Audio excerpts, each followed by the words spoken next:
Peace, world. What is going on? Happy Friday. Welcome to Substantial Weekly. My name is Substantial. Of course, shout out to everybody in the chat. Voice cracking.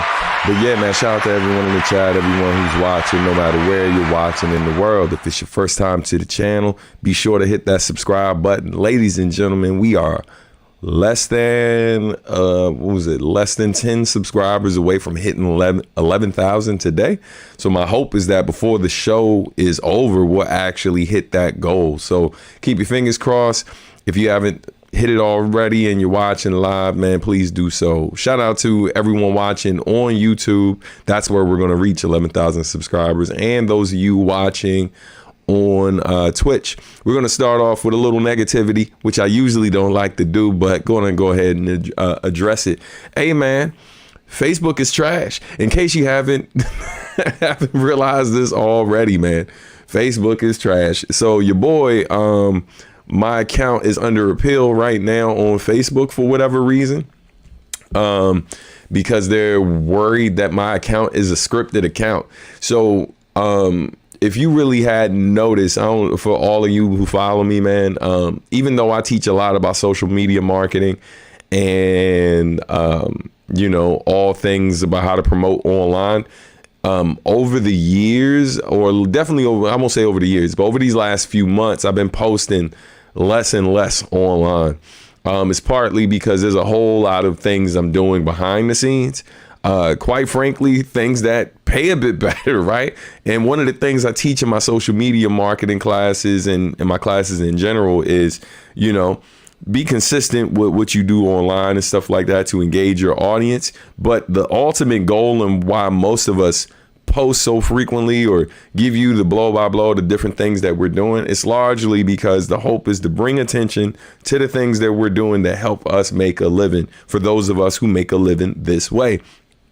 And so, so naturally, because quite frankly, I don't make a ton of money from going live doing these because, I don't put it behind a paywall, right? Like I only make money doing these things when folks contribute to the channel, which basically means that if less money's coming to this thing, then more attention goes to the things that are helping me provide, because this is what I do full time. So it's super frustrating when some of these services, when I'm barely seeing a lot of traffic being redirected from their sites to the places where, I potentially make a living. Yeah, super trash when they block me for no apparent reason. So yeah, I just got notification when I was setting up the live today that I couldn't go live to Facebook, which majority of the traffic doesn't come from Facebook. Majority of it comes from YouTube, and then very little comes from Twitch. But yeah, it's super annoying when I was trying to set it up to go live there, and then it tells me that my account is temporarily blocked and can't go live. I can't post to it, can't be seen by other people. It's just frustrating to say the least. But fixing something in the background. Yeah, man, super trash. So that's what your boy started the day with, and I did my quick appeal or whatever just to let them know I'm a real account. And it's just wild, man. I don't know how long some of you have been on these platforms, but I like to think of myself as a bit of an OG when it comes to these platforms. I'm not saying I know everything about them, but I have been here a lot longer than a good majority of people who use these platforms, whether we're talking about the MySpace days, and for those of you who are familiar, the Black Planet days, and early adopter of Facebook and all of this stuff. So just watching the changes that have happened and how much more difficult they've made it for you to ultimately redirect people to the things that actually help you, do what you do and make a living doing what you do. It's just super trash, man. So, and and just understand, it's like, I'm not one of these people who don't understand how these things work and how to best leverage them, right? I always got to remind folks, it's like, just because you don't see me doing certain things, it doesn't mean that I don't know how to do these things, because I've literally taught other clients how to do these things. But some of these things don't align with my brand. I am not out here, and let me start the show by saying this. My goal is not to be an influencer, fam. If that's what you want to do, great for you. But my goal is not to be an influencer. My goal is not to be on here telling you about 1,000,001 brands that I have little to no association with, outside of they want to offer me money. Keep in mind, I get offered like that. Roughly, I get hit up low end 2 to 5 times a week, sometimes as high as 5 to 10 times a week for quote unquote paid opportunities for people to promote what they're doing using all my channels. Even with me being less busy on them, I still see 2 to 5 emails, DMs, whatever a week, low end. So, and it's because they can see the things happening behind the scenes. They see the analytics, they see the engagement that we all have. And I'm not going to spend much more time talking about this, but I understand how these things work. But I also understand the slippery slope of, I've seen a lot of artists who were close to my level or my tier in the game, maybe a little under or maybe a little above, who basically made the pivot and they become like these influencers, and to the point where they're spending so much of their time making that type of content that they barely make music, or they've stopped it altogether because they make very little money making music. And so that is not my objective. While I like money as much as the next person, I don't need it that bad where I want to get to the point where I'm not making music because that's ultimately what I do. But between how social media is working nowadays, between what these DSPs are doing and the headache of dealing with certain record labels, shout out to the ones who aren't the problem, but the majors and certain indie labels who very much are a part of the problem. Yeah, F you very much. Like, hey man, it's getting more and more challenging for someone to just make a living doing the thing they want to do, which I see with my clients all the time in their frustration.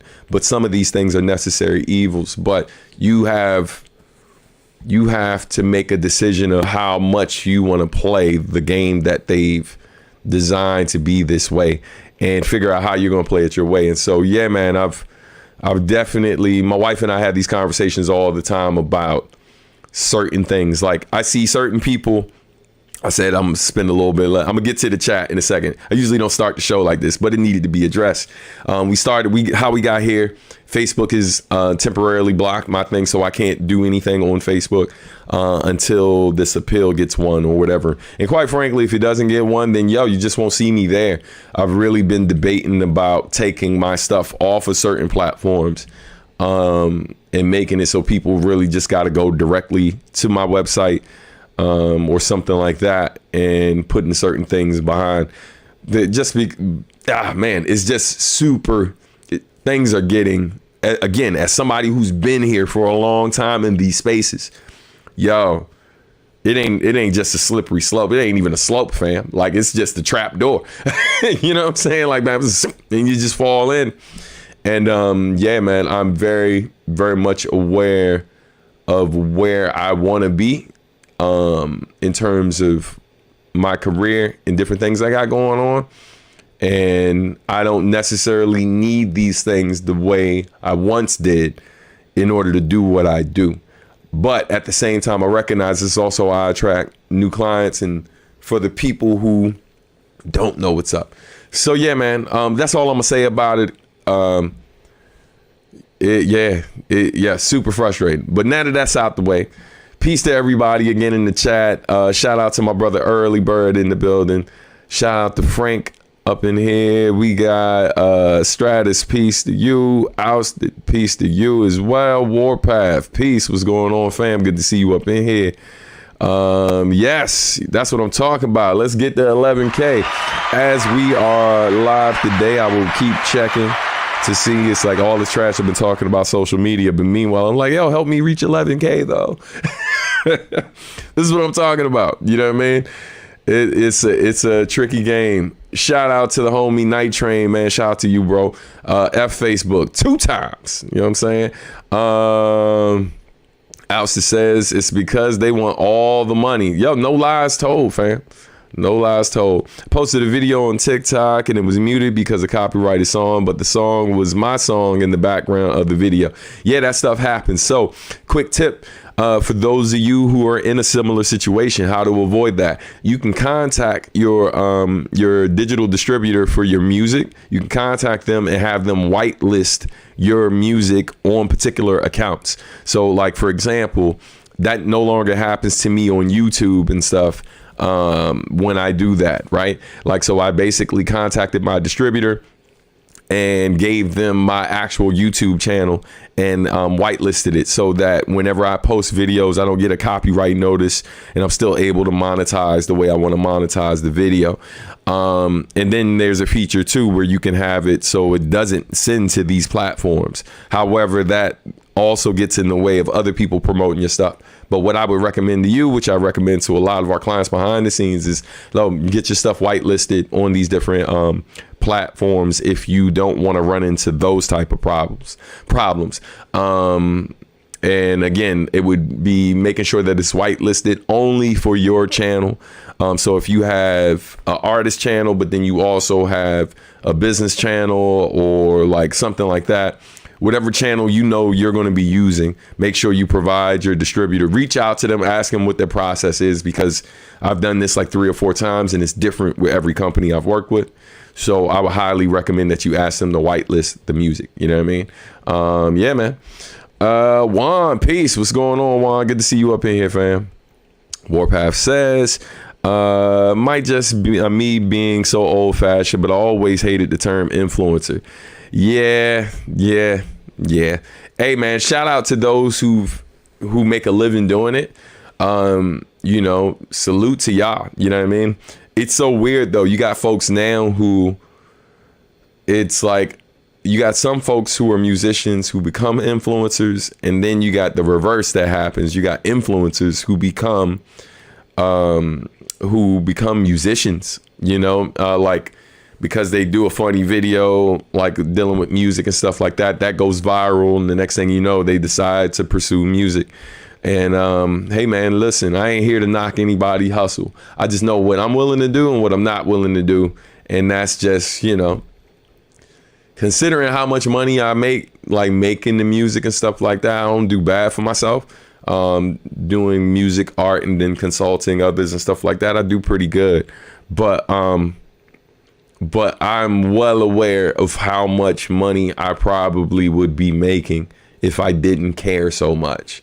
I remember having a conversation with an artist who will remain nameless, because I'm not going to put them out there, because this is an artist that I think a lot of y'all, when you see them, you think that they're a person who's very pure about this stuff and they don't care about the bit, blah, blah, blah. Quite the contrary. So I ain't going to put their name out there, but I remember having a private conversation with them, and they told me straight up, they was like, bro, you care way too much.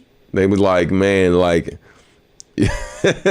he's like, yeah, I don't care enough about the stuff about all this stuff to let it affect my money. If I realize I can do it and I can get money doing it, I'm gonna do it.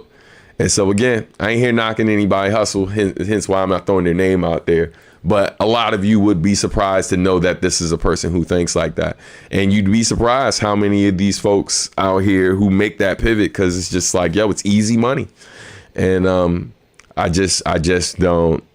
Yeah, like I see like another guy who talks about talks a lot to DIY musicians and stuff like that, and he's dropped a lot of like his numbers and stuff like that, and why ultimately people should follow him and listen to what they do. And he was bragging about how his project made a particular amount of money in a certain period of time, not being on DSPs. And of course people are wild by this, and I'm just like, wow. That's it. Like the flex again, man, as you know, I've been talking to my wife about this for a while. It was like one of the easiest ways I could probably draw more business to our company is by showing people the amount of numbers we've done in that same period of time, with little to no press, with little to no support or whatever from different platforms promoting our music and stuff when we submit. Because, you know, we submit to, like, let's say if I submit to 50 things, maybe 1 to 5 of them actually cover it, right? So like he puts up his numbers, fam.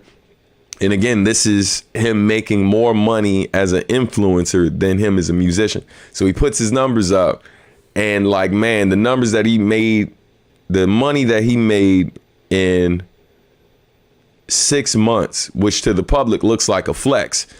Like, bro, Adultish did the same amount of money in 47 days. And like, bro, it's a 5-digit figure we're talking about. So this is over 10,000. Not like, you know, we nearly doubled that amount of money doing what we did with the campaign because of y'all, you know what I mean? And the support we have. We almost doubled that same amount of money he's talking about he made in 6 months. We nearly doubled that in 47 days. To be exact. So like if he did 11K, we did roughly just under 20K through our Kickstarter campaign before we got to in-person joints. So man, it's just like picking your battles, yo. Like, you know what I mean? Again, it's like I ain't out here putting these numbers up and bragging for everybody or whatever to see and stuff. But sometimes, yo, I'll be sitting there like, man, you know, yeah. I done said it like 20 times. So we're going to keep it moving. But shout out to y'all, yo. You know, it's a struggle doing this away without sacrificing who you are as a person and not trying to be out here just mimicking what everyone does and getting on that bandwagon. You know, try to be true to your authentic self and all of that. Might just, blah, blah, blah. Yep, read that before. Let's go here. Peace. What's going on, Aquarian? I see you growing out the beard. It's a different look. Yeah, man. So while we're here, might as well talk about it. So this past week on Monday, hey, yo, let me tell you something. This week has been crazy. It has felt like Friday every day of this week for me, right? I'm 45, fam. So late nights, like I think the earliest I've gone to bed all week has been 1 a.m. The latest I went to bed one day this week was 7 a.m., 7:30 in the morning. So every night, every day of this week has felt like a Friday to me. That's how hard I've been working behind the scenes, taking care of some stuff for clients and stuff. You know, shout out to Javier Starks. We just secured another opportunity for him. And then shout out to another one of our clients and stuff, man, designing a 40-page report for them. And then and when I say we, like when I say we, whenever I say we, I'm talking about Substantial Art and Music. So, but then like on Monday, we shot the official video for salt and pepper, or at least we did the initial shots for salt and pepper. And so, yeah, man, it was a shoot that started around, I want to say we started our day about 4 something, loading up the equipment, picking up food and stuff for folks. And yeah, man, we were filming that video and doing business related to that video from 4 p.m. Monday till about almost 1 a.m. on Tuesday. So it was a marathon of a shoot, but that's why you see me growing the beard out and stuff. Me growing the beard out is like what I look like shooting the salt and pepper beard with only a goatee. So I grew the beard out just so we could do the video and make it all the way authentic. But yeah, man, shout out to any of you in the chat right now who were present at the video. It was mostly fam. But heard that DIYer is a king in the West Coast. Yeah, you know exactly who I'm talking about. You know what I mean? Hey, man, I got love for Curtis King. Shout out to him. I actually find his channel to be really dope, and a lot of the info he shares is really, really dope. But and I definitely have thought about the type of things that, like, a lot of what he's talking about are things that I speak to my students about in private sessions, obviously, that they've paid for. So I don't necessarily spend a ton of time online giving out the info. There's plenty of times where I've gotten online and given it out for free and stuff, and people show up or they don't. And then, of course, you know, I've told them, you've been told a million times, things that I already know, create the micro content, post that, this, that, and the third. But the amount of time that it takes to do that, and when you look at like how much stuff I got on my plate, that's why I put it out there in the past to you all. If any of you all ever come across this video and you are a video editor, somebody who's interested in helping me manage those things, I will gladly pay you to do it. But like, I've put that out there a few times, but when I tell you, I just I do not have the time. I just don't to do those things anymore.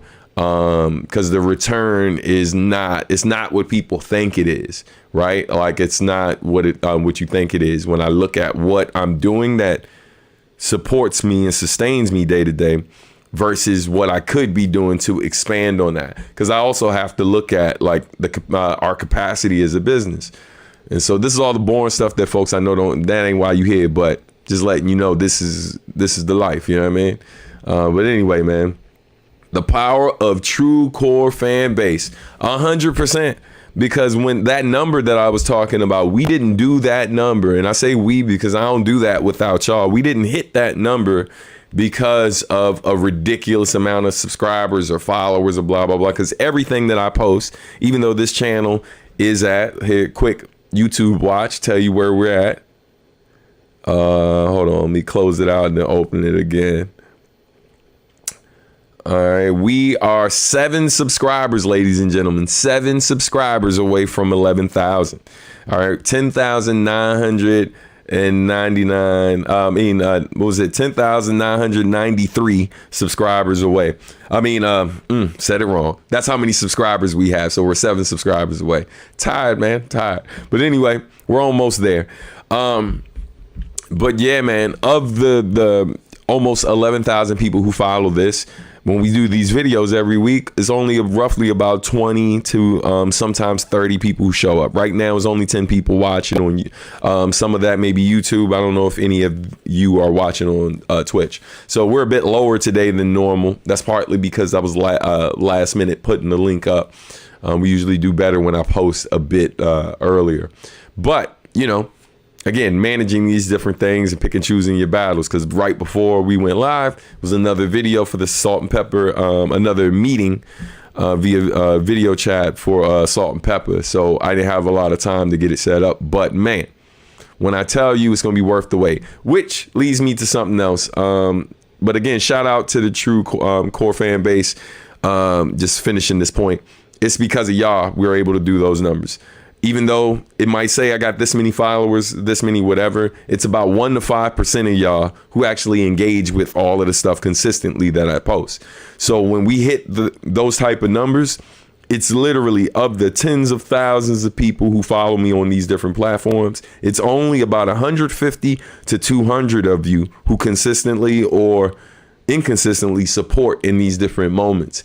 And even though it's such a small number of folks who support, it still ends up helping us reach numbers that oftentimes are a lot bigger than what some other artists see. Because even though my fan base isn't as large as other people's fan bases, you are mighty. All of y'all are, man, y'all are the truth. Love you like cook food on a Sunday. You know what I mean? So thank you. Appreciate you. I love you like cook food every day, but you know what I'm saying. All right. Early Bird says Monday was hella fun. Good seeing everyone. Yeah, man. So while I got this comment up here, just to let you know, today, hopefully by 5 p.m. or a little bit later today, I will be adding the remix of Salt and Pepper to Patreon exclusively for those of you who are subscribed at whatever particular level, along with a few photos of behind the scenes footage, maybe some video clips. I might just put it all together and let y'all see it that way. But yeah, man, so that's going to go live today.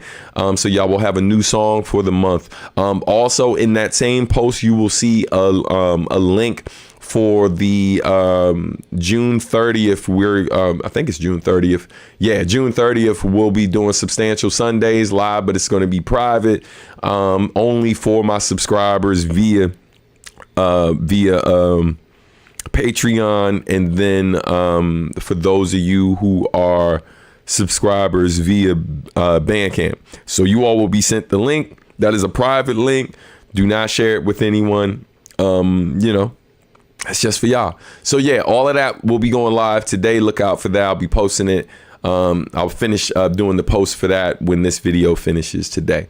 But yeah, man, shout out. Oh, and one of the cool things was I got to send, even though so many of the homies came out who were who are friends of mine, but also fans of what I've been doing, came out and made cameos in the video. I actually got it. I reached out a particular local fan who's been super supportive. They got to come out with their lady and stuff. So that was really dope too, man. So shout out to y'all. Best fan base in the world. What video magic did you use to show Marcus in the music video? So at this time, I don't know if Marcus is going to be in the final cut. I got to have a conversation with him because like all of this stuff that's in the video is being shot by the director, his cinematographer, and the crew. So we're thinking of ways to kind of show him in there. We met today. I gotta meet with Marcus to see if he can try to do some things, but also keep in mind that the remix of the song doesn't actually feature Marcus. So we're shooting a video for both the original version and the remix version. So we will see if Marcus can make it in the final cut. Of course, that's my brother. I would love to have him in it. But that's sometimes the difficulty of living in different places. But we will see. You know what I mean? Can't make any promises yet, though. Night Train says, I'm glad to be able to watch him because I'm working at home. Can't wait to see the show at BlurredCon. Yeah, man, show at BlurredCon is going to be crazy. Appreciate you, bro. Blah. Watch this middle of the day. Yeah, man. Wife and I got tickets. That's what's up, yo. Looking forward to seeing y'all there. All right. Boom, boom, boom. So real quick, just wanted to say this before we continue. For those of you who are interested in supporting the channel, you can do so via Super Chat, Cash App, Venmo, or PayPal. Never mandatory, but always appreciated. Definitely wanted to put that out there to y'all before we get into some of these other announcements. Also, real quick, Father's Day, early Father's Day shout out to everyone who is a part of the Brotherhood of Fatherhood. Shout out to Joshua McGee. Shout out to Joshua McGee, one of our own. He's a fellow supporter. He just sent me confirmation the other day via email. Sent me a picture of his beautiful wife and new baby. He didn't ask me to share it or post it with y'all. I'll wait on that and stuff and see if that's something he wants to do. And if he pops up today and says that's cool, then I'll do it. But I just wanted to let you know that that Joshua, one of our own, Joshua McGee, shout out to him. Him and his wife had the baby, so now he is officially a father of two. So congrats to him, man. Definitely appreciate you. All right. Didn't need that first comment because man, I'm sorry. I see everything over here, fam. I see everything. Yeah, and I saw the second one after. All right. Yeah, man. But just wanted to put that out there, real quick. It looks like, man, I'm having a little delay on my end. So we're gonna take a quick break. And since we are talking about Father's Day, let me share this with you guys. All right. So since we're celebrating Father's Day early, I just wanted to put this video up here, the song called Dedicated and Driven from my compilation album called A Soundtrack for Fatherhood. That is this inspired by this book here, She Sees. All right. So right now we're going to play the official music video from it, which was actually directed by my wife. These are basically sketches that she did. I forget what the type of video, what this type of video is called, but yeah, man. But these are just some quick illustrations that she put together to kind of tell the story of the video. So shout out to her. She used this as a project for one of her film classes, and we liked it so much we decided to put it out. So here we go. Without further ado, here's Dedicated and Driven.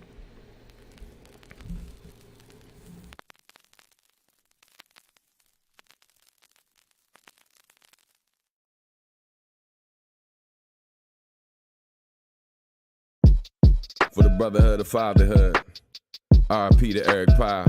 Rest well, yeah. One time for the fathers on the front line, yeah. 2 times for the fathers on the weekend, yeah. 3 times for the ones that get the least shine, yeah. The single fathers, y'all don't hear me bring the beat in. Dedicated and driven, I'm not just making a living. They say life is what you make it, so check it. We made some children, they giving me life and purpose. I'm giving them love and options. Live as free as can be, and when needed, please move with caution. Here to destroy your doubts if I always be there when needed. I was there for your first breath, and I'm here when my last is leaving. Your dad is always devoted to moving the family forward. Willing to play the back, y'all could lead us at any moment. Word to my girls, it's y'all world. How will you shape it when they square up? Let's step up, make it, don't break it. This for y'all and all the daddies that didn't have one at home. Swore they be better at it, once blessed with kids of their own. Plus you DWB, that mean daddy and while black. A struggle to raise them free when the target is on your back. It's hard to raise them as peaceful when systems over police you. People speak to your children but treat you like they don't see you. Hold up. 1 time for the fathers on the front line, yeah. 2 times for the fathers on the weekends, yeah. 3 times for the ones that get the least shine, yeah. The single fathers, y'all don't hear me bring the beat in. Hard to keep peace of mind when there's evil trying to disturb it. Die protecting your babies but treat it like you deserved it. Black fathers under attack, plus underappreciated, underserved, underrepresented, and we're underrated. Under a rock in a hard place, holding it up with God's grace shining, cause there's a bright mind beyond that dark face. All the ties and world's greatest dad mothers were given. Big piece of chicken or vegan burger with all the fixings. Still dedicated and driven, no matter how they reward us. Ain't about what they give us, we're serving our sons and daughters. Those that don't handle business, them bammers ain't about nothing. I don't speak on no deadbeats unless it's killer production. Dedicated and driven, your daddy is a provider. Got your back to the ending, cause your daddy's a rider. Dedicated and driven by love and responsibility. This is for all the bobbers that serve with honor and dignity. 1 time for the fathers on the front line, 2 times for the fathers on the weekends, 3 times for the ones that get the least shine, the single fathers, y'all don't hear me bring the beat in. 1 time for the fathers on the front line, 2 times for the fathers on the weekends, 3 times for the ones that get the least shine, the single fathers, y'all don't hear me bring the beat in. Dedicated and driven, make lemonades out of lemon, make miracles with pennies, cause most of us ain't seen a million. Salute to all our women, we celebrating you too. Wouldn't be the father I am if it weren't for you.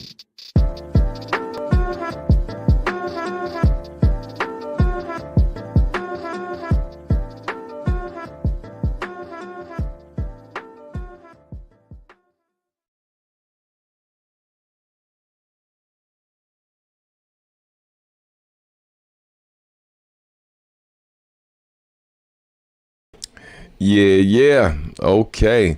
Welcome back, y'all. Yeah, man. Simple but so clean. Love the minimalism. Yeah, man. Yeah.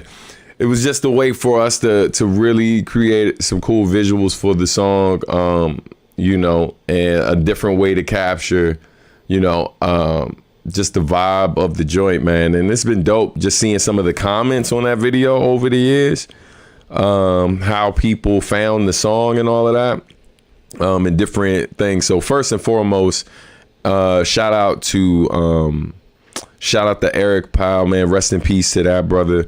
I still keep in touch with his son and stuff, but yeah, man, the dedication to him in the beginning of the video, he was just like a lot of y'all. He's somebody who I met because he was a fan of the music, and then he was a part of the local scene and managing his son's career because his son's an upcoming rapper. And so I've consulted him and his son before. And again, man, he was just somebody I would see at the shows and stuff who, like, we went from being just kind of acquaintances via like seeing him at these events and stuff where he would support to ultimately, becoming cool and becoming friends and checking in and stuff like that. And so it's crazy, man. One of the last interactions I had with him was during one of the live from homes during the pandemic. And then the following year after the new year, he got sick and stuff and passed away. So the song I dedicated to him shortly after. And so that illustration that you see in the beginning is of him and stuff. And yeah, man. But shout out to the missus for doing a great job on the video and all of that. So right now my camera's tripping, so I'm gonna keep it off screen because there's a delay and stuff. And I'll put it back on in a minute. But just do me a favor in the chat, if y'all can still hear me, just go ahead and confirm that by giving me a thumbs up or something like that, and then we'll keep it pushing. Also wanted to give everyone heads up that right now there is an official sale happening on merch. You can buy any merch from both of my sites, Bandcamp and also Sub Art and Music. All right, thank you, Night Train, appreciate it. All right, yeah, you guys can support by copping merch from my official Bandcamp, link in the bio, or the Sub Art and Music official store, and use the code June24. Sale ends this Sunday at midnight. All right, so definitely, man, support if you can. It is greatly appreciated. There's a ton of merch available. Let's see if I can get back on the screen. See if I can get on the screen now. Hold up. But yeah, man, so one of the things that we have available, if you're interested, we got the She Sees book. I was holding upside down, looking like our crazy former president. But yeah, man, She Sees, my children's book, is officially available. Illustrated by Luna Bunny. You can get it signed or unsigned. So for those of you who got little ones in your family, or you have like if you have children of your own or just little ones in the family you want to share the book with, you can do that and you can pick it up. Completely illustrated by the homie Luna Bunny. And yeah, man, shout out to her. But that's some of what you can get. Here's a great question here. Hey, Substantial, do you export merch into Brazil? I ship merch all over the world. I've shipped merch to Chile. I've shipped merch to Japan. I've sent it to New Zealand, Australia, all over Europe, different parts of Africa and stuff.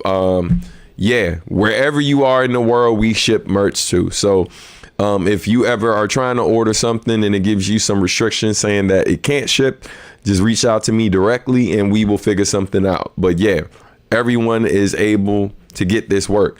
Also available on the site, we got shirts like this one right here, Black of All Trades, designed by yours truly, and of course vinyl for the new album Adultish, USB drives, CDs, stickers, and more. We even have framed pictures as well, so there's certain things you can grab there. Any plans on the horizon for new merch design stand? Yes. So we are currently working on some new designs. I'm thinking, do I have one of the items here? So we're working on new stickers. We sketched out some ideas for new shirts and stuff. Like we're doing the sketch pad shirts that's going to launch this summer. With it's like I think it's the logo, but then also has illustration by my homie Micah Blacklight. He's the one that did the cover art for the Edo Bushido song that I did a while ago. And he also did some of the art for the Substantial versus Samurai Champ Lou joint. So we got a shirt illustrated by him. He also did the cover art for my Soulful Hip Hop playlist. So yeah, man, that's coming. Official Sketchpad shirt. There's a new Substantial sticker illustrated by the homie Alan Cole, also formerly known as Algorithm, now known as Almost.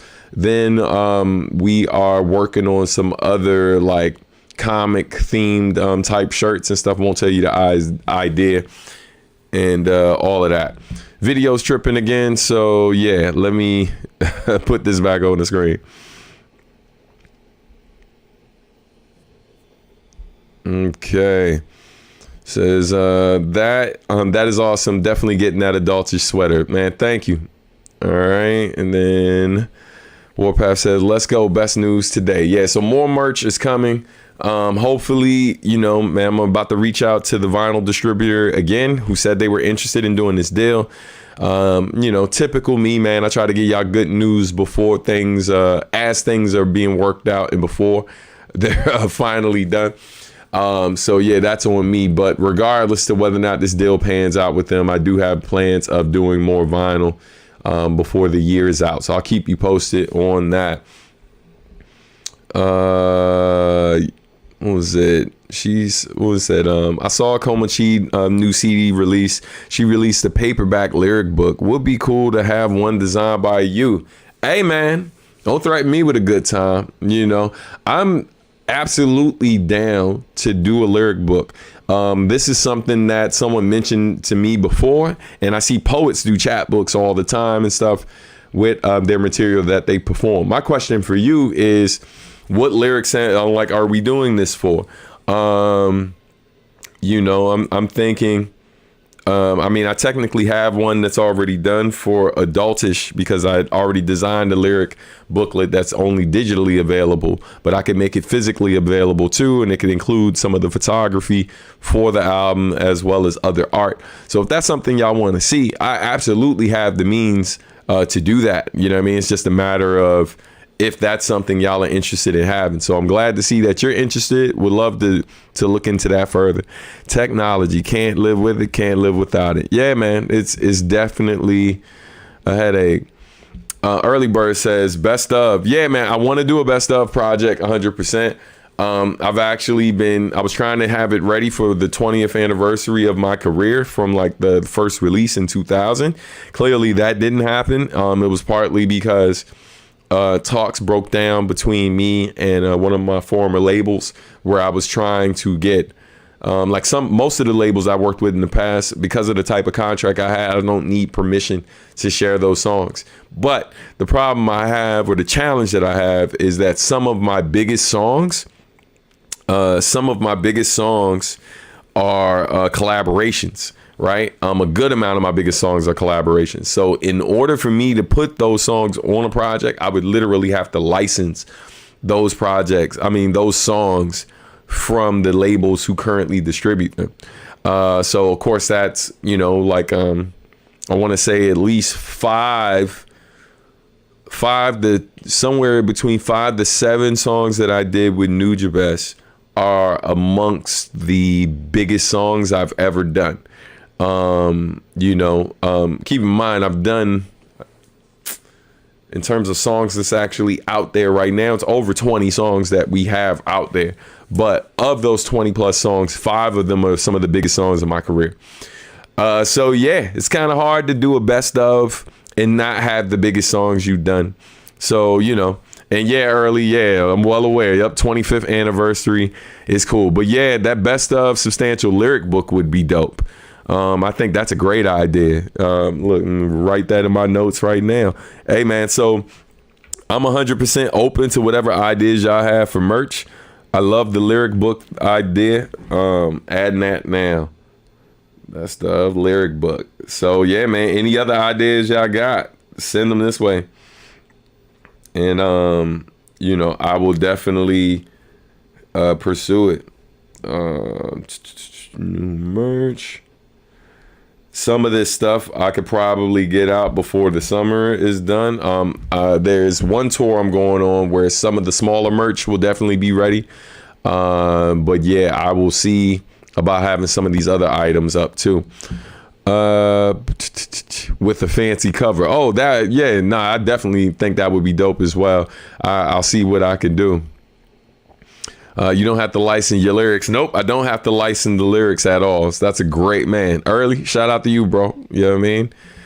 It's just a matter of deciding what would be included in the best of, you know what I mean? Best of. So definitely would be interesting to get y'all feedback on that, you know? Looks like the video is doing okay. So let me switch real quick and get this up here. Hold up. Go to the next page. Boom, boom. Okay. So a couple quick reminders. Oh, I would love to have a postcard set from your days with Nugent Best to recent ones. Include your photography. Would be great to sell at shows where people can get them autographed. That's dope. Yo, that's writing it down. Hey, man. What did they say in that one movie? You was smart. You was kind.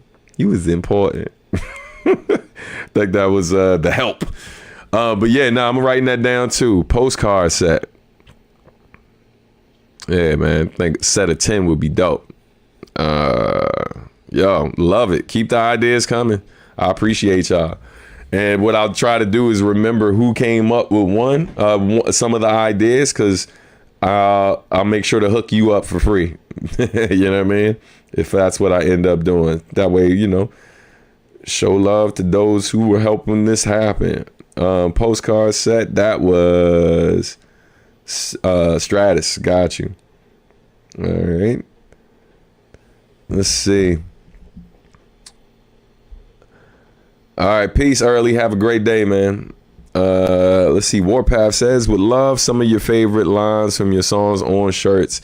As a fellow designer, I definitely have some ideas for merch designs I could send your way. Hey, Eric, Warpath, I am down to collab. A lot of times y'all don't see these things happen because I am, I'm one man. I'm lucky I got a great business partner, but she's equally as busy as I am. So a lot of times certain things don't happen because it's like simply because of bandwidth. So any of you who are designers, any of you who have certain skill sets that clearly I could use the help, I'm absolutely down to collab with some of y'all, figure out how I can give you a percentage of potential royalty going forward, or if you'd rather a flat rate where I pay you up front and then we just go from there. Or maybe you want just free merch in perpetuity for as long as you're working with me. You know what I mean? Just be like, hey man, can I have this off the store? Sure you can, because you're doing whatever type of arrangement you would like. I'm open to it if I'm like what you're doing and coming up with. So Eric, 100%, man, I'm down to collaborate. I know you do design, and we're always looking to kind of share some of the work. We definitely, Early Bird knows this. Like, we are no strangers to hiring the homies and different people we work with, including fans. I've hired fans more than a few times to help with stuff. So just know that I'm biased. I'm absolutely, if I got a family member, like, it's funny, people complain about nepotism. I could see why that would be a problem. But man, if I got a family member who has a awesome skill set and it's at a higher level than the average person, yeah, I'm hiring my family. Like, I'm sorry. So, hey man, I like to think that y'all are a part of the extended fam. So any of these things that I need help with, that y'all are open to being a part of the process and helping with that, just know that the opportunity is there. And I'm with it. So let's build. And for some of you who have skill sets that could be helpful, who maybe want to do it for a collaboration, I'm always down to barter. You know what I mean? The only folks who get turned away a lot of times from collabs with me are people who don't have the budget for the collaboration, people who don't offer anything. A lot of times I get hit up and it's like, yo man, if you need beats, I'm like, nah, I actually don't need beats. I make beats. You know what I mean?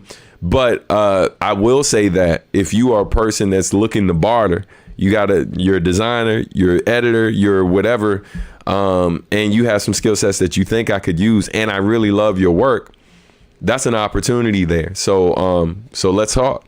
You know what I mean? You can reach me through my website, iamsubstantial.com. Go to the contact page, shoot me an email. We'll build from there. The design, fun fact, the video person who's shooting for Salt and Pepper, they're a fan that reached out. You know, they happen to live in the area. They were listening to different artists they were fans of, and they realized I live closer to them based on the fact that I'm based in Alexandria. They realized I live closer to them than other artists they listen to, and they were like, man, this is an opportunity to shoot a video. And so we had a conversation, and we worked it out. And here we are shooting, you know, Salt and Pepper, which I promise y'all is going to be one of the best videos I've ever done. So stay tuned. Yeah, it's going to be crazy. Shout out to Dimitri Max, man. He's killing it. Quick reminder, Sam Academy is going down. It's happening again next month on July 11th in person. That's the day before BlurredCon.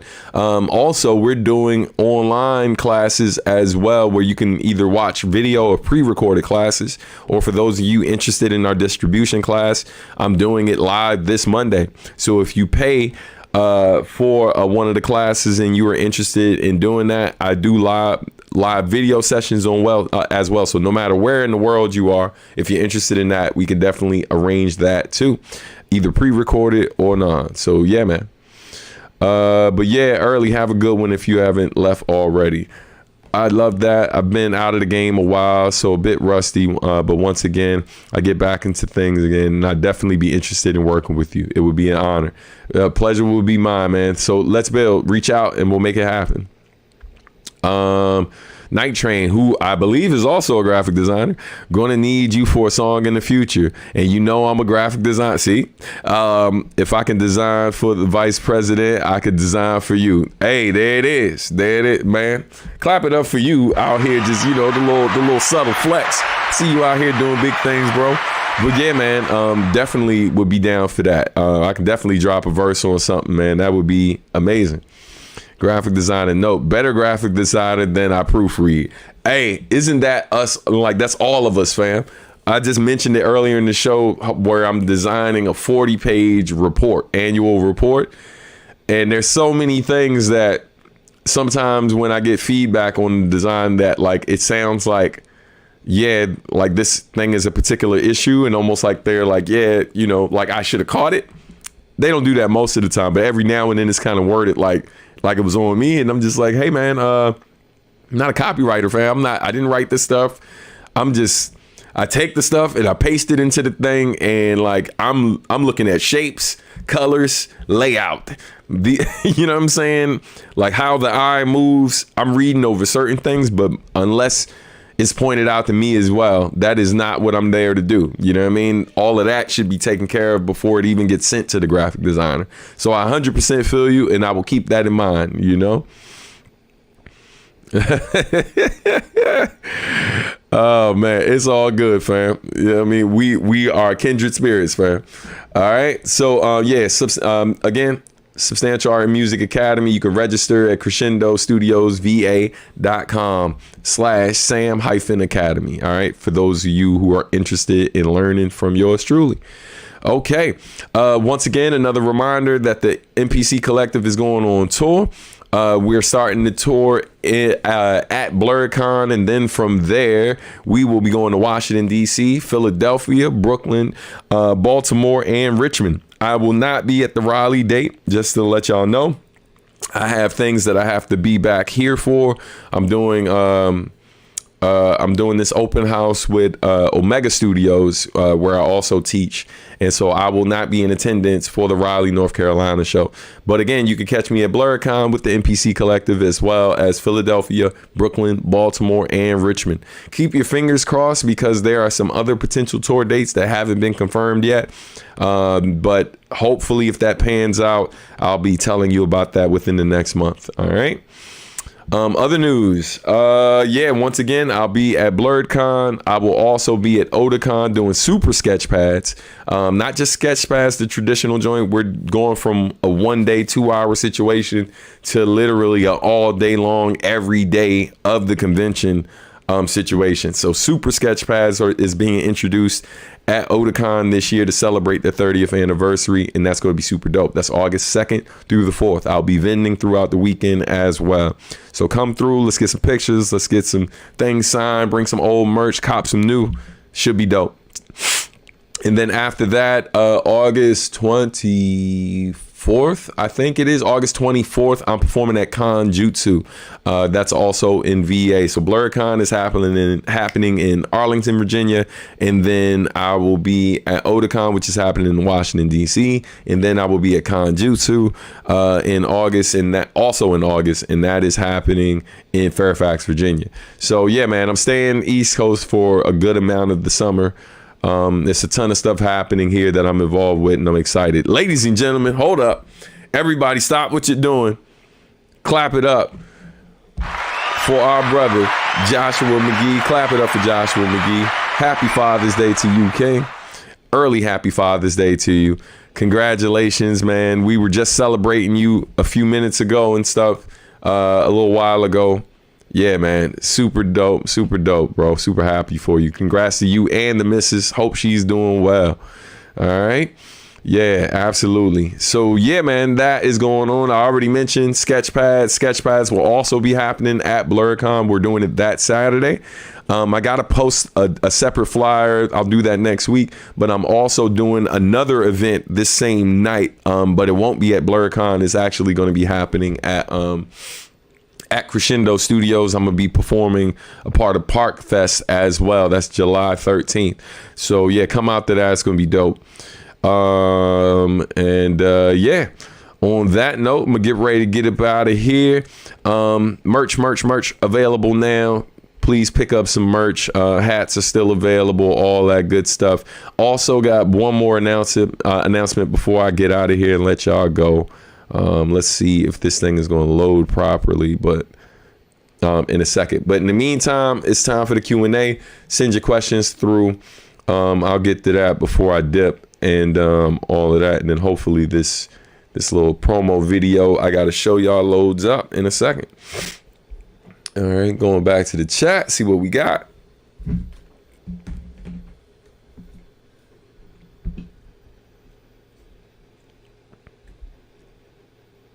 Man, thank you, fam. I appreciate the kind words, man. Thank you.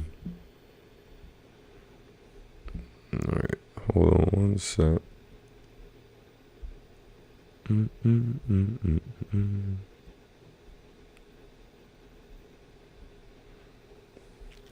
Yo, so once again, in case you missed it,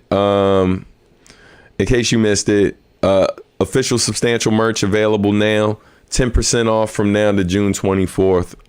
All right. And also, again, congrats to Joshua, man. Shout out to everyone showing love in the chat. Okay. So I think this promo video, yes, Bop Alloy related info. Absolutely. So let's get this on the screen. And then we'll get to this Q&A. Hold on. Go back to the comments. Sorry. Thank y'all for your patience.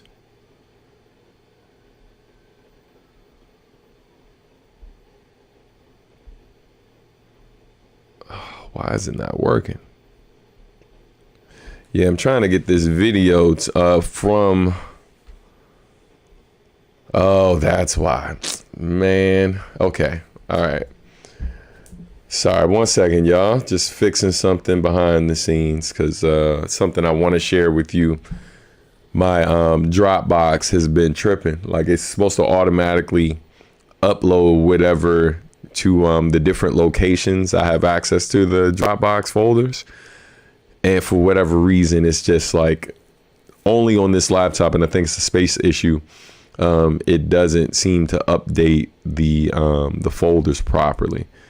So give me a few seconds and I will have that up here momentarily. Hold up. In the meantime, let's go back to the chat.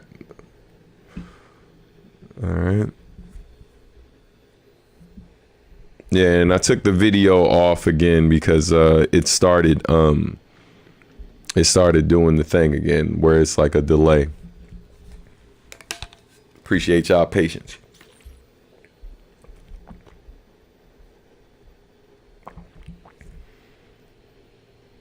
Okay, let's see.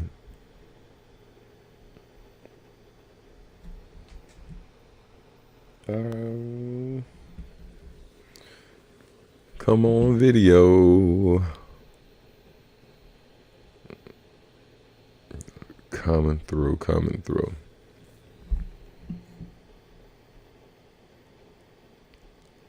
Oh my God, it's so bad. So, all right, we're gonna keep it moving because that, man, we'll be waiting forever for that. So in the meantime, in between time, let's try to bring this video back and okay. I'm still doing it. Yeah, it's still doing it.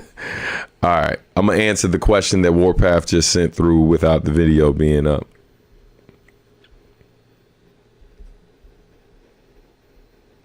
All right, y'all hang tight 1 second.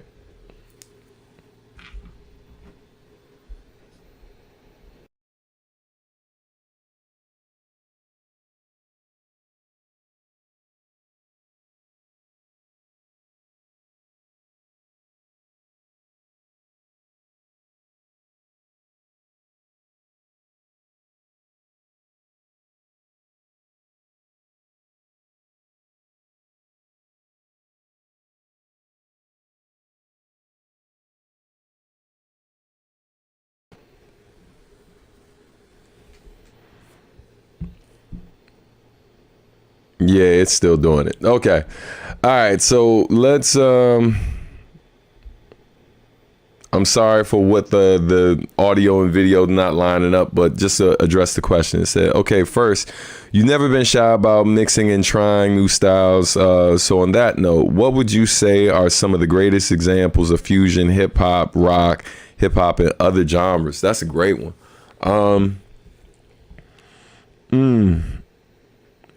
Man, one, it's funny, it doesn't come up in the conversation a lot, but Mos Def's album, was this his second album, I think, where he really I can't remember the name of the album, but yeah, I think Mos Def's second album is where he had a lot more rock in there, and yeah, man, that joint was fire. I gotta look up the name of it, but I would say that is an underrated album in terms of like rock and hip hop fusion. So I would definitely say check that out. Other great examples of fusion, I would say.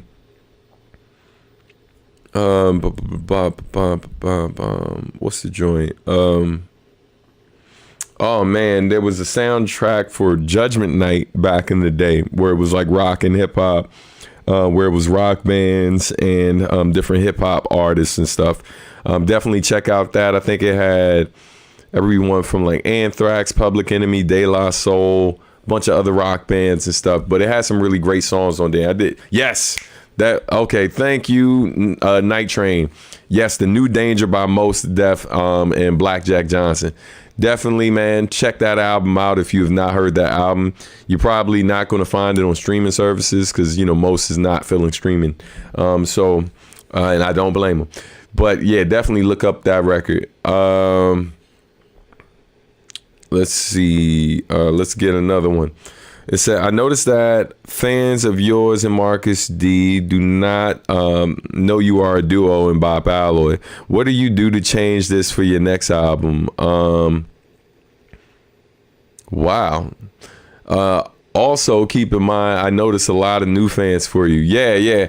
So yeah, I mean, definitely what helps on the streaming services is always making it associated with all three artists.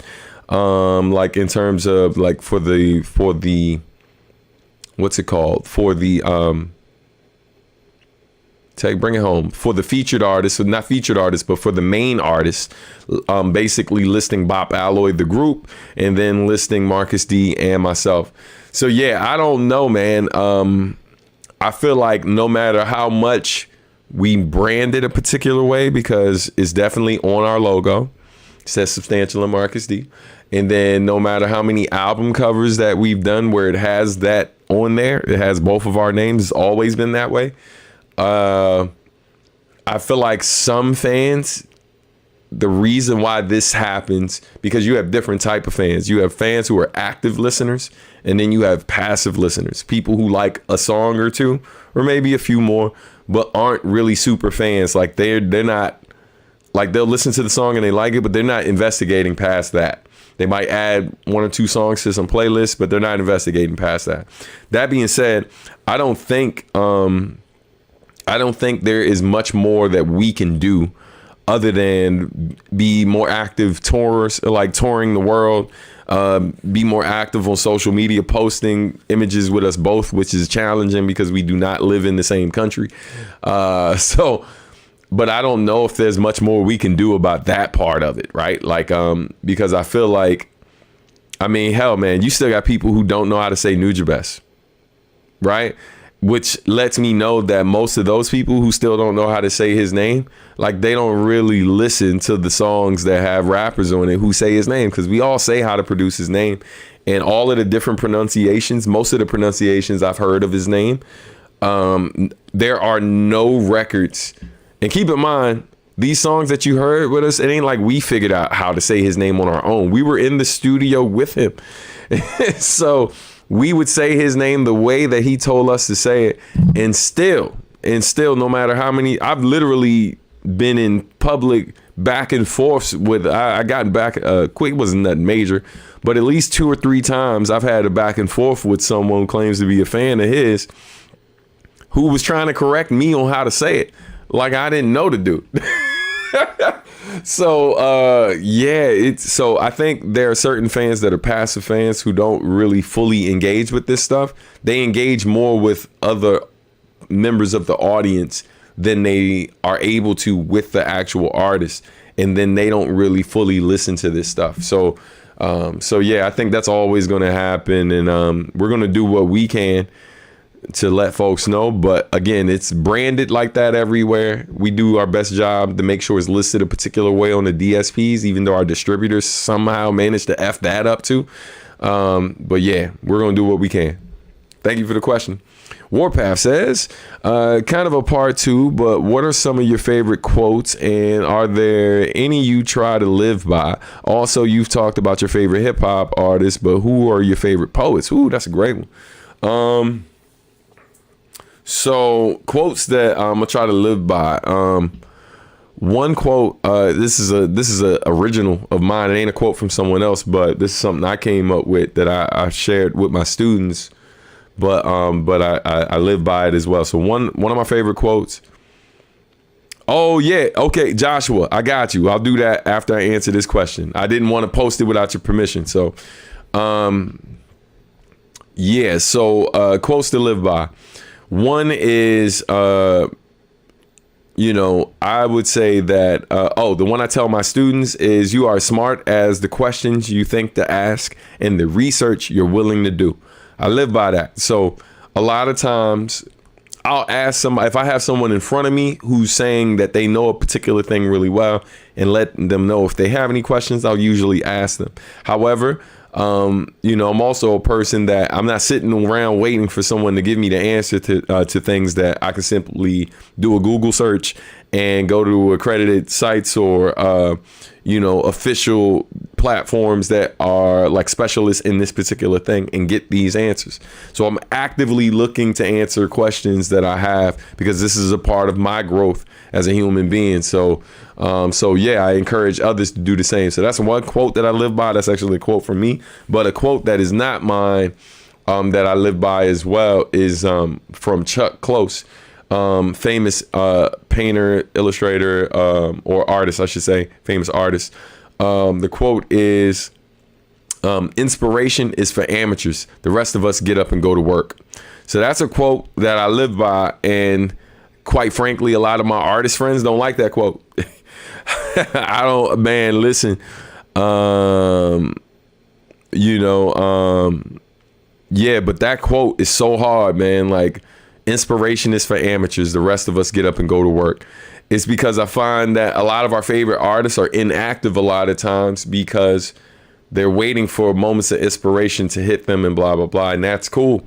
The thing is, because I'm oftentimes not as big as some of these artists who go through this, and of course this happens on a micro level too, not just macro level, but because this is how I provide, you know what I mean? And I got people counting on me.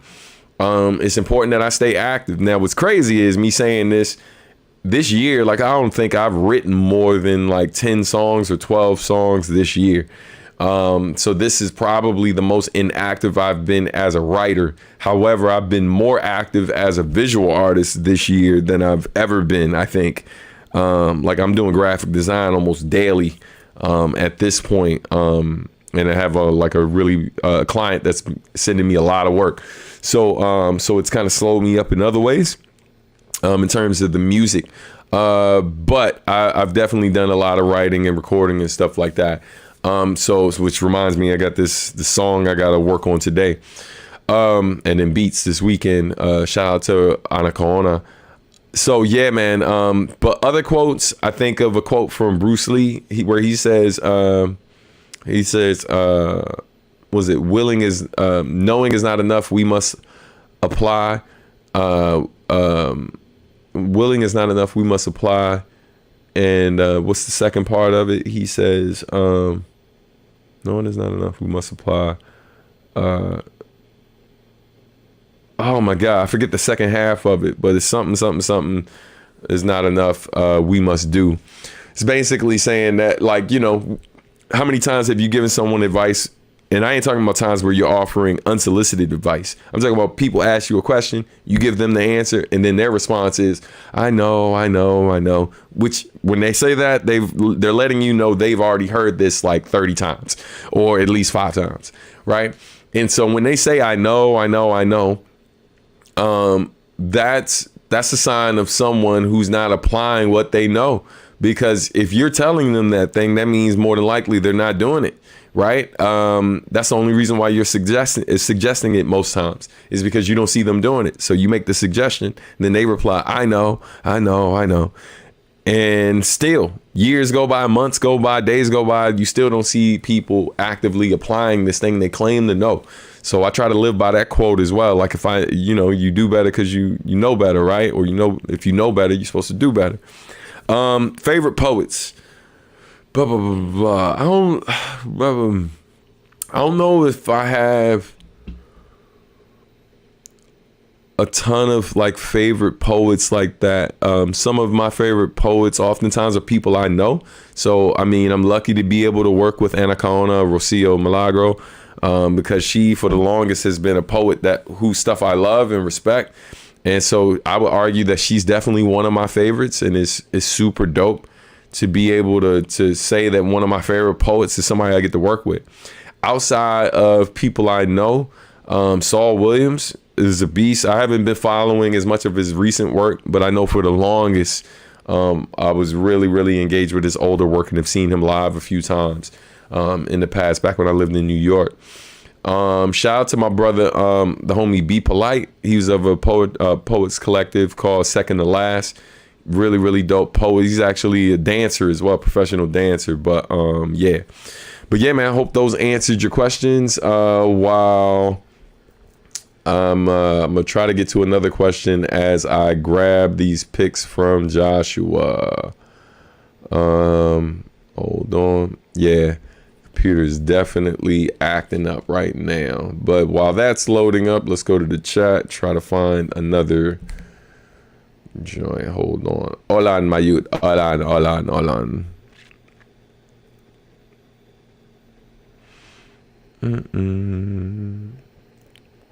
Okay, it says yes. Got the quote from Bruce Lee. One is like, be like water. This quote is one of my favorites. Yeah, for sure. Frank put, truly expressing yourself honestly. That is very difficult to do. Rest in peace to Bruce Lee. Hey, ladies and gentlemen, boys and girls, we got a celebrity in the chat. Clap it up for my brother Marcus D in the building. All right. Boom. Warpath has another one coming through. Yeah, yo, my browser is going crazy right now. I don't know why everything is moving so slow. So Josh just sent some updated pics. I'm going to drop these in a second so I can share it with you all. Everybody hold tight 1 second while that loads. And then in the meantime, in between time, let's get this in the multiverse. Uh-oh, here we go. About to nerd out. Oh, I'm gonna get to that question in a second. Warpath says, and it, as the last one to keep you here forever, say, could you instantly master? If you could instantly master one instrument, what would it be, and how would it change your production and music overall? It would definitely. I mean, the easy answer is the keys, right? It's something that I started to take when I was young. My mom had put me in lessons. Couldn't afford to keep me in them. But it definitely would be the keys. That's the main instrument I have here. And obviously I use that to, I run different sounds through it so I can get the sounds of other instruments. So I feel like that would be the most beneficial to me. Also, depending on the size of the keyboard or piano, well, pianos are usually one size in terms of how many keys, 88 keys. It's also like I can get bass and I can get like treble from it. So like, it would be the most beneficial to my production. Oftentimes I send things out to other people because I have ideas that I can't actually execute myself at the level that it needs to be executed, or if at all. So, it would definitely be the keys. You know what I mean? It would definitely be piano. Yeah, man, great question. Blah, blah, blah. And it's one of those things that I think, I'm not saying I would sample less, but there are ideas that a lot of times I have that I try to pass on to other producers I work with. Shout out to Marcus, who's here now, but then also other producers I've collaborated with. I find that a lot of producers who I know who are capable of playing live instruments oftentimes don't include it in their production as much as I would if I could play an instrument. Yeah, and I understand why, because it definitely changes the feel of the music. A lot of times people are trying to emulate like that raw hip hop sound, and there's certain textures that come with sampling. But the cool thing is I'm also a person that spent so much time sampling. I've learned different ways to like kind of create some of those feels with like sample packs that I pull or that don't have that grittier sound sometimes, or like times where I'm playing a thing myself, but then try to make it feel like a loop, which is difficult because oftentimes those samples have layers of other instruments in there. So it's hard to really recreate some of that feel. But a good amount of that feel that so many producers are missing oftentimes comes in the swing of the beat.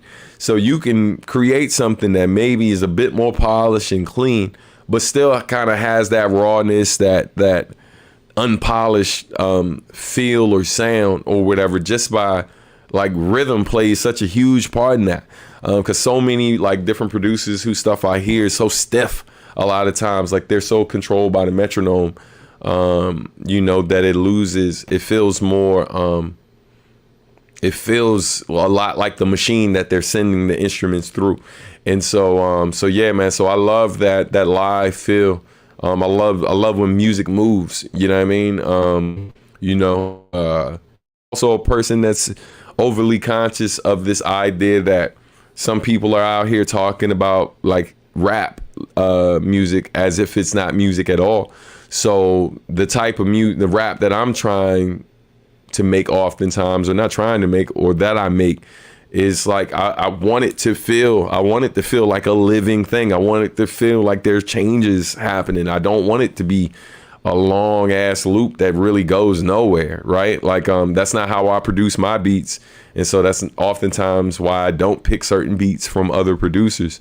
There are moments where, like, you probably a few times in my career Where like a track like here's one, like If I Was Your Mic with me and Nujabes, which a lot of people would consider a classic. But it's funny, the version that actually was released is not the version I recorded to. I think like Nujabes opted out of keeping certain elements that were in the joint he produced, because the one he produced that came out is, and I said that wrong. He opted to take out certain instrumentation that he added to it, like certain things he was playing and other sounds he found. He ended up stripping those sounds away. Now I don't know if he lost the files, I can't remember. But there were a lot of elements that were in the original version I recorded to that ended up not being in the song when it was released, which I was very disappointed by. I don't think I've ever said this publicly, but I was very disappointed by that, because that's why I picked the beat. It wasn't because I just liked the loop. The loop was cool, but it was these other things that came in that inspired me while I was writing, finishing the song when I wrote the second verse, because I already had the hook and first verse finished. But yeah, man, that's why it's sometimes hard for me to pick beats too that aren't done, that really don't have a lot going on. It's just a long loop. Like if it goes nowhere, and then I know some producers like get married to their stuff, like the early form of it. And oftentimes when I ask them to kind of change or do certain things, they're not willing to do it. And so, I mean, it's part of the reason why I never, even though I wasn't putting my production out all the time, it's why I never really fully put it down, because I knew at some point the goal was to get back into putting my own production out there, so I could do a lot of what it is I hear that a lot of times that people aren't willing to do in certain collaborations. So yeah, man, I would highly recommend it. I don't know how thoroughly you listen to Adultish, but man, when you go and listen to that deluxe version, go listen to those instrumentals. Really go listen to those instrumentals and see how they move. And I mean, it's the reason why I brought in Tone as well, because he's a person who likes to push boundaries and introduce some things and kind of include ideas from other genres that really kind of takes it further. You know what I mean? And yeah, and I see people do this for instrumental stuff, but they don't oftentimes do it as much as they could with the rapping thing, because they feel like it's going to take away from the rapping. But it's just like, nah, F that, B. Look, if it distracts them a little bit, that's cool. Most people don't really overanalyze lyrics anyway. A lot of folks are passive listeners, so they miss stuff. But the way I see it is it gives the track longevity. It's new things for people to discover. So if you miss certain things that are happening in the beat because I'm rapping, that's cool, right? If you miss certain things that I'm saying because you're so focused on the beat, that's cool.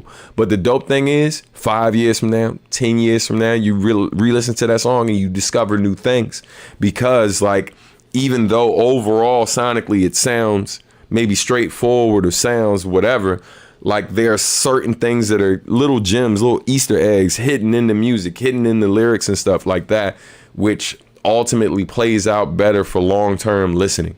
And so that's the music that I'm always striving to make. Even if it feels simple on the surface, there are other complexities to it that we found ways to hide, you know what I mean?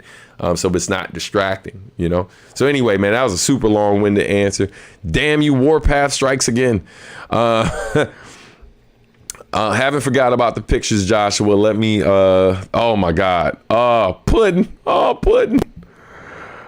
man, I'm not going to bring up every one of them, but oh man, these are adorable. Okay. I might just have to. Okay, so let me load these pictures up, man. Joshua, man, super happy for you, brother. All right, but let me load these pictures up so we can all ooh and ah over this beautiful baby. Speaking of babies, man, shout out to the homie DJ RBI. I was kicking it with him yesterday amongst other fam. Shout out to WBL. Oh, man, yeah, that's the one. Okay, I know what picture I'm going to put up on this screen, brother. Hold up. All right, let's do this here. Hold on. And I'm gonna get to your question, Stratus, in a second, all right? But yeah, let me put this on the screen. It's beautiful, baby. Okay, got it.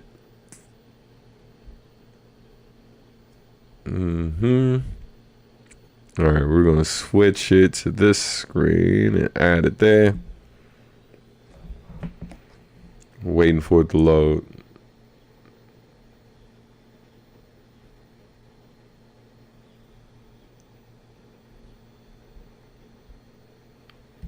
Oh, look at the baby.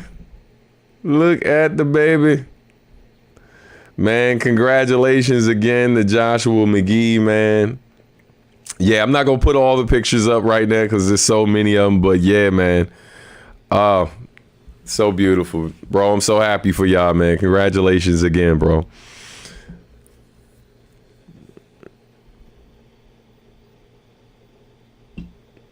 Yeah, dude. Yeah, man. She absolutely is adorable. Congratulations again to Joshua McGee and the family.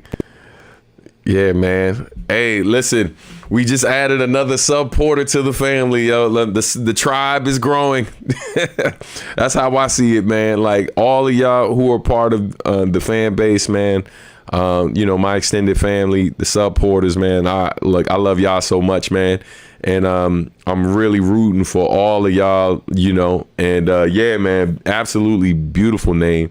Put that name back up on the screen. But congratulations to y'all, dude. And yo, as far as I'm concerned, man, every child y'all give birth to, every one of the homies and stuff or whatever who has a kid, man, we're expanding like our families, but we're adding to obviously this global family and putting more good vibes in the world.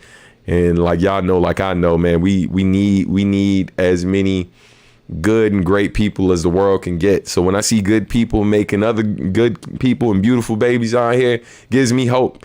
You know what I mean? So man, I wish you all, Joshua, I wish you and your family the absolute best, King. Thank y'all. She's been listening to subs since day one. She's already indoctrinated. I love it, man. I appreciate you, brother. Yeah, man. That's dope, bro. That's so dope. But yeah, oh man, all this cuteness overload. So look, I'm gonna put something. I'm gonna pull the baby down now. I feel terrible doing this, but I definitely want to get to these other questions. I think one more question before I go. Okay, hold up. Let's remove the pic, and then there we go. All right, sorry about the delay in the video. System is still tripping. But the question is, in the multiverse of Stan, there's a timeline where Bone Thugs and Harmony invite you to their group on the condition you include Bone in your stage name. What are you choosing? Hey, Substantial Bone might be the pause of the century. Substantial Bone. No, if it's, oh man, I'm trying to think of something that's not a pause or hilarious. Like Skull and Bones might, no, I feel like that's too obvious. You know what I mean? But, oh man. Yo, every potential name I'm thinking of is just like, ooh, that's terrible. Nah, but,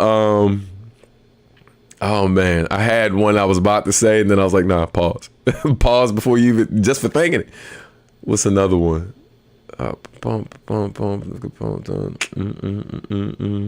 Yo, I've thought of 4 options. They're all pause worthy. They're all terrible. Terrible, man. Yeah, I don't know. I'm going with the first one I said, which was hilarious in itself. Like, why has he got this long ass alias to go with Bone in his name? Yo, but shout out to you for that question, because that is hilarious. Hey man, for those who didn't know, I was an early Bone Thugs Harmony fan, man. Like, that East 99 joint was crazy. Remember the Mr. Sinister creeping, ripping up your set with a street sweeper? Hey man, Bone had crazy flows. Fun fact for you though, if you have never listened to old Spice One, Spice One's a legendary rapper too, but look up some old Spice One stuff. That's if you're a person that was in the old school gangster rap. But check out Spice One, because Spice One was sometimes some of the triplets and different things that you hear Bone do. He's one of the earliest examples I heard of people doing that flow. The difference is Bone made it really like their style all the time, where Spice One would just kind of insert it here and there, It wasn't like something he would do all the times. But I remember hearing them like really take that style and run with it, fam, and make it their own. But salute to Bone Thugs and Harmony, man. Legends. What's a song you wish you written? Any genre, any year.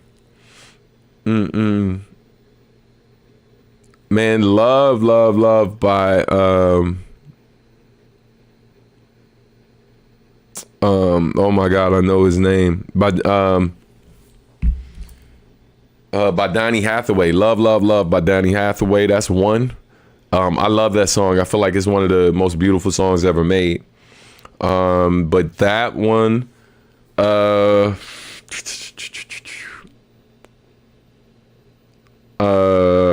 what's the joint? Visions by Stevie Wonder. It's just written so well, man. It's super dope. Every now and then I hear lyrics and stuff that like really blow me away. Oh, this song, man. I love Sometimes by Bilal. That's another song that I really, really love because it's like, it's really some black R&B. Like the arrangement is beautiful. Like the music's so dope, but there's certain things that he says that it's like you wouldn't hear in most genres of music. But like, but it's really a song where he's being brutally honest and he's saying things that kind of, he's letting you know that he loves this person, but he also is letting you know that he's very frustrated with the person. And then he says this line, which I think all of us can relate to in some way, shape, or form. He says, sometimes I wish it wouldn't hurt me so bad when I feel like putting foot in your ass. Right? It's a super, like, that's some real hood shit to say.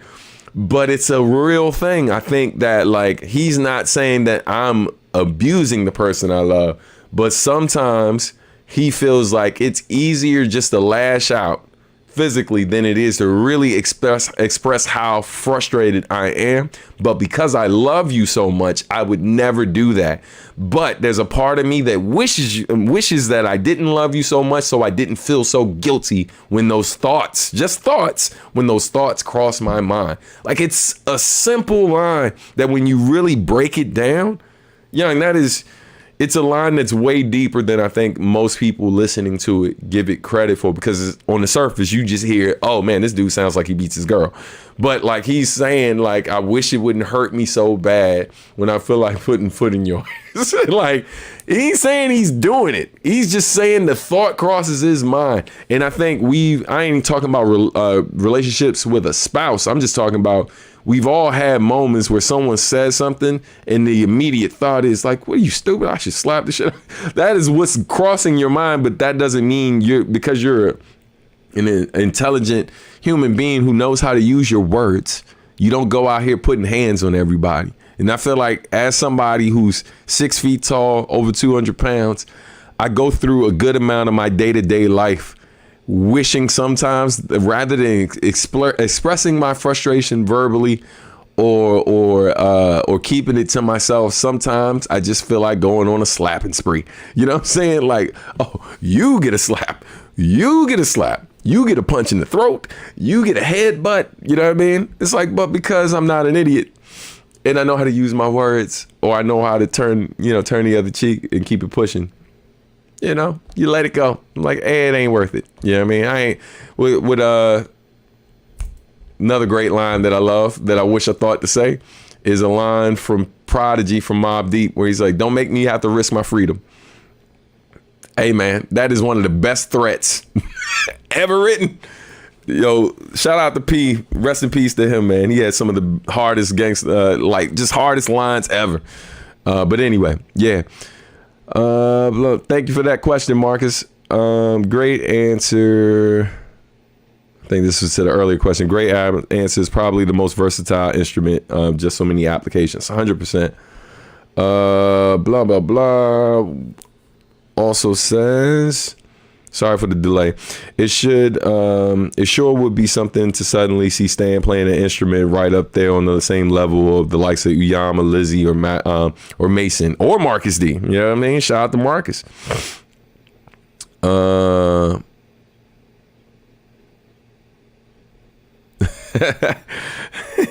Warpath says, see, I like asking questions here because I ask elaborate questions and you give just as elaborate answers. Man, you're the GOAT. You're the GOAT, man. The Q&A GOAT.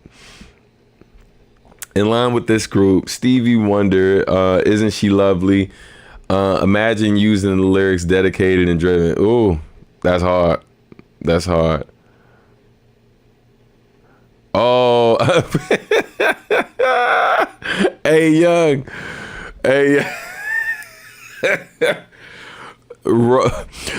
Robeson, almost like Robinson, but it's Robeson, like Paul Robeson, but then it got Bowen in the middle.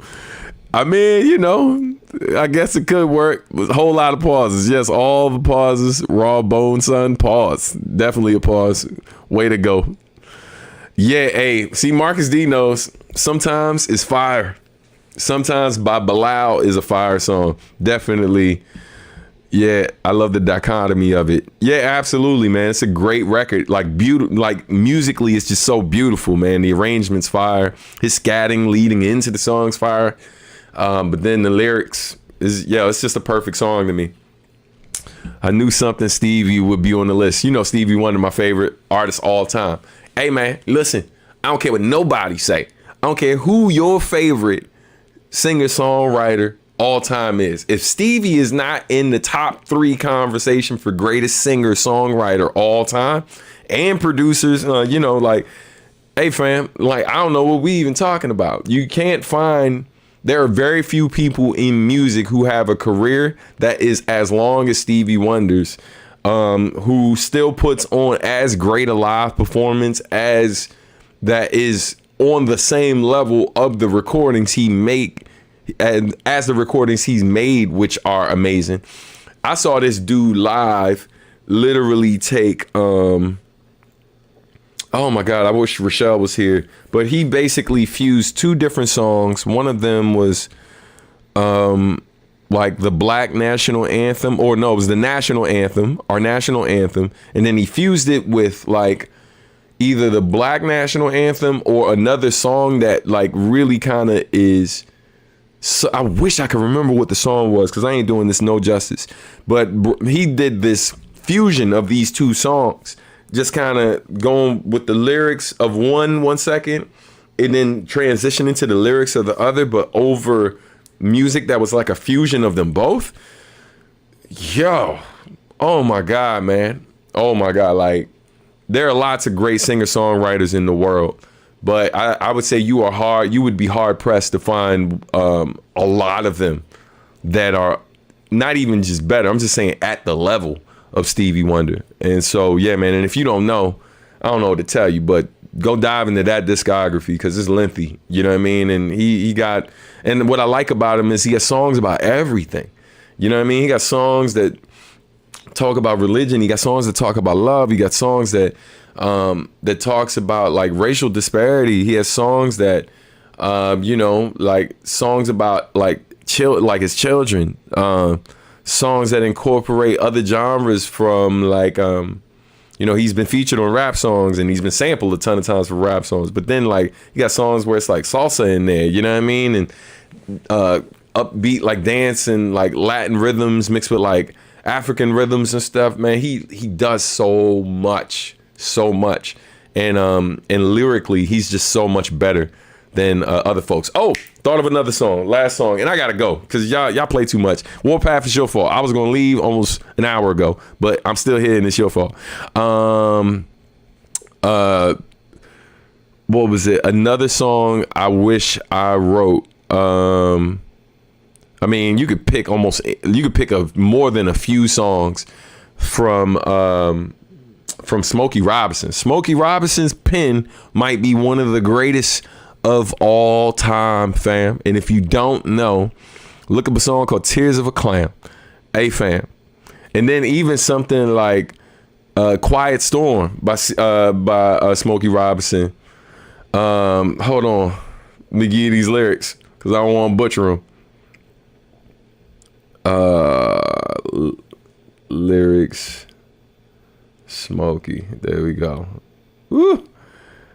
Here we go. This Bama says,